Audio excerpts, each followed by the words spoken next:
আসসালামু আলাইকুম, কেমন আছেন সবাই? আলহামদুলিল্লাহ, আল্লাহর রহমতে ভালো আছি। তো আমার আপুর বাসা যেহেতু কাছে, আর প্রয়োজন হলে আমি আপুদের বাসা চলে আসি। আর আমার ভাইয়া ভাবি আসছে টাঙ্গাইল থেকে।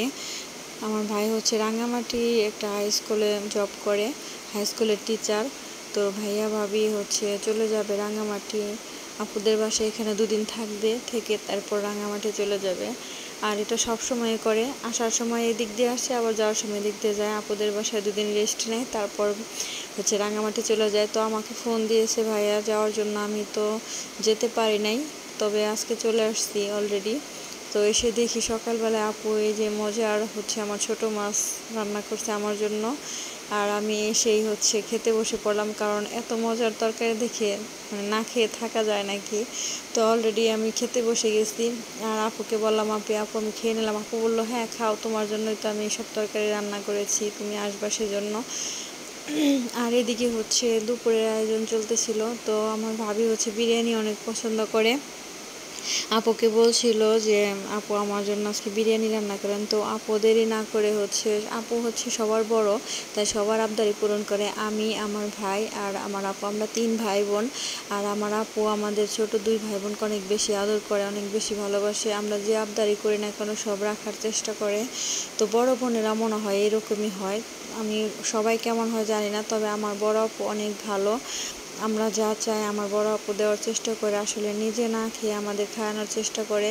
আর আমরা সব সময় কোনো প্রয়োজন হলে আপুর কাছেই চাই, তার কারণ হচ্ছে আমরা আপুকে অনেক সম্মান করি, অনেক ভালোবাসি। আর এদিকে আমার ভাবি যে সেমাইটা পছন্দ করে, সে বলছিল আপু আমার জন্য একটু সেমাই রান্না করেন। তো আপু সে সেমাইটাও রান্না করছে তার জন্য।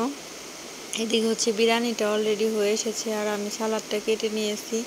তো প্রায় দুপুর হয়ে এসেছে। তো ভাইয়াকে বললাম সবাই আসো একসাথে খাই। তো এদিকে হচ্ছে রুমে আর এই যে আমার ছোট ছোট আম্মা জানেরা এখানে অপেক্ষা করতেছিল। তো আপু সবাইকে বেড়ে দিচ্ছিল, আপু বলছিল আমাদেরকে বেড়ে খাওয়ার জন্য, কিন্তু আসলে কি একজনে বেড়ে খাওয়ালে সেটা আরও বেশি মজার হয়। তো আপুর হাতে বিরিয়ানিটা হচ্ছে স্পেশাল, অনেক বেশি মজার হয়। আপুর হাতে সবই মজা, তো বিরিয়ানিটা অনেক বেশি মজার ছিল। আর এখন আপু হচ্ছে আমাদেরকে সবাইকে সার্ভ করে দিতেছে, বেড়ে বেড়ে দিচ্ছে। তো আমরা সবাই এখন খেয়ে নেব, আমরা সবাই এখন খেতে বসেছি একসাথে। তো এই যে আপু সবাইকে বেড়ে খাওয়াচ্ছে। আসলে মায়ের পরে আমরা আপুকে পাইছি, তার কারণ হচ্ছে মাকে ছেড়ে আমরা শ্বশুরবাড়িতে চলে আসছি। এখানে হচ্ছে আমার আপু আর আমি পাশাপাশি বাড়ি। তো আমার মন চাইলে আমি আপুর কাছে চলে যাই, মায়ের কাছে যেতে পারি না। আমার মা তো অনেক দূরে থাকে, সেজন্য আমার মন চাইলে আমি আপুর কাছে চলে যাই। আর আপু আমাকে যথেষ্ট মানে ভালোবাসে, সেজন্য আপুর কাছে গিয়ে আমি মায়ের শান্তিটা পাই।